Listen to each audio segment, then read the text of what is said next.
देश की परिस्थितियां बहुत गंभीर हैं, लोग परेशान हैं और इस समय जो है छात्र, नौजवान, महिला, किसान सब संकट में। तो अपने अपने मुद्दों को लेकर लोग संघर्ष कर रहे हैं। किसान सड़कों पे आ चुका है।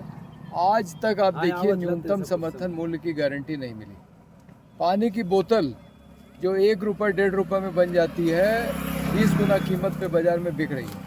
किसान को आप उसके लागत का 1.5 गुना आप उसको श्रम मूल्य नहीं दे सकते हैं। इस बार तो डीजल पेट्रोल का भी दाम बढ़ गया है जी। सिंचाई से लेकर जुताई बुआई तक सब महंगा तो जितनी चीज़ें खेती में लगने वाली है सबके दाम बढ़ते जा रहे हैं और आप उसका न्यूनतम समर्थन मूल्य जो वो कानूनी गारंटी के रूप में मांग रहा है आप उसको नहीं दे रहे हैं। परीक्षाएं हो रही हैं, प्रवेश परीक्षा क्यों हो रही है हमारा सवाल है।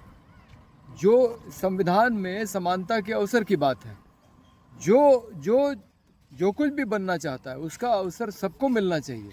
आप एक एक ज़िले में एक एक मेडिकल कॉलेज खोल रहे हैं, ठीक है, वो भी पर्याप्त नहीं पड़ रहा है। जितने बड़े बड़े सरकारी भवन हैं, डीएम का बंगला है, कमिश्नर का बंगला है, आप इसको कॉलेज क्यों नहीं बना देते हैं। लखनऊ में गवर्नर हाउस है, बगल में सिविल अस्पताल है, आप इस सबको मेडिकल कॉलेज बनाइए और जो बच्चे पढ़ना चाहते हैं आप सबको अवसर दीजिए।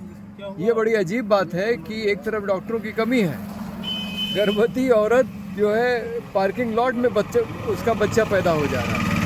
सोनभद्र में डॉक्टर साहब बच्चा पैदा होने वाला है, ऑपरेशन करके भाग गए क्योंकि संभाल नहीं पाए। काबिल डॉक्टरों की कमी है और आप जो है बच्चों को डॉक्टर बनने से रोक रहे हैं। प्रवेश परीक्षा लेते हैं, वो भी उसमें भी पेपर लीक हो जाता है।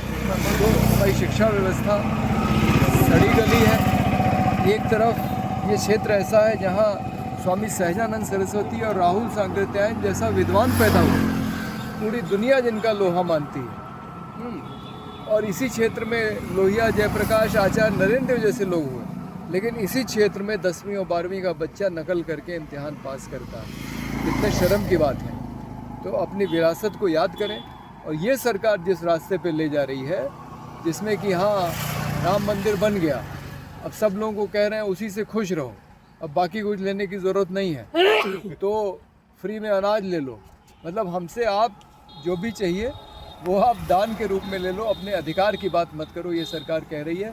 किसानों के अधिकारों को लेकिन जनता तो खुश है सरकार से, तभी तो हर जगह बीजेपी की सरकार भी बन रही है। देखिए बीजेपी की सरकार कैसे बन रही है सबको मालूम है। अगर बीजेपी की सरकार ईमानदारी से बन रही होती, तृणमूल कांग्रेस को तोड़ने की क्या ज़रूरत है। अब तो आपकी सरकार बन गई है ना, कोई ऐसे ही थोड़ी ना लोग तृणमूल कांग्रेस छोड़ के जा रहे हैं। हर एक विधायक सांसद के घर पे पुलिस, सीडीआई, ईडी सब खड़ा हुआ है।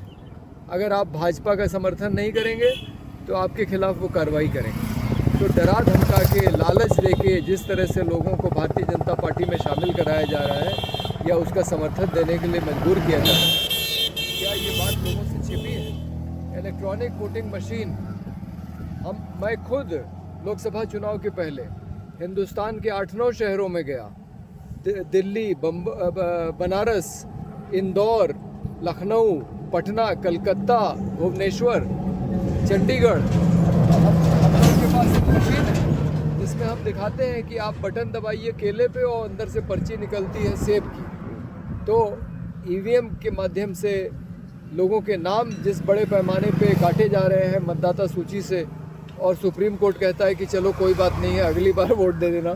अरे भाई आपने भाजपा की सरकार बनवा दी, हाँ अब वो सरकार को हटाना आसान नहीं है क्योंकि अब तो वो तिकड़म से ही चुनाव जीतेंगे। तो ये जो लोकतंत्र का मजाक उड़ाया जा रहा है, जनता, सही बात यह है कि जनता खुश नहीं है, क्योंकि जनता अगर खुश होती तो इतने बड़े पैमाने पे लोग सड़क पे नहीं निकलते जितने कि इस सरकार में निकले हैं। ठीक है।